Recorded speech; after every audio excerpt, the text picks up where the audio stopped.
गंजाम जिलार समस्त शक्तिपीठ मानक मध्य अन्यतम होउची माँ श्यामलाई पीठ।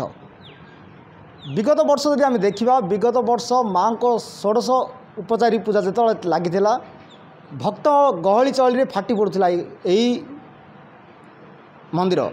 ए विषय आम सीधा सड़क कथा पंडितों सहित किभली चली माँ को पूजार्चना और किभली रही माँ को नीतिकांति आसतु सीधा पंडित घंटार शुणी ना। जा चंडी मधुकैढवादि दैत्य जलिनी जा महिषा उन्मिलिनी जा धूम्राक्ष चंडमुंड मथनी जा रक्त बीजासनी।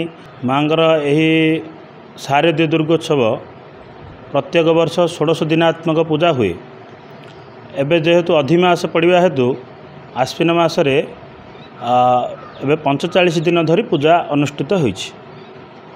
वर्तमान आमर विश्वर परिस्थिति कोरोना महामारी हेतु समस्त जनगहली एठी किछि हेउनी आ कौन सी भक्त मध्य आसुना। बिना भक्त तो महाप्रभुर पूजा अर्चना चली आ भक्त आसिले सीना माँगर जहाँ किछु दान दक्षिणा मिलले आमर कुटुंब परिपोषण करुचु आ भक्त मान तो आसवाक ना आम केमी चलबू से जो सरकार पाखे विनोद भाव मुझे कहूँ जे आउ माँकर मंदिर फिटाई आ भक्त को दर्शन देवाई अनुमति दिंतु। वर्तमान कोविड पाई कौन सी भक्त माँ को पिंडा मारूना जो भक्त मैंने आसुँच सहित मुझे भल कथा कहबी जो भक्त मैंने आसुँच पूजक मैंने आहरी से बारण करुँच कहीं कोविड कटकणा जो रही बिना भक्तरे घर रही माँ को डाकी हे।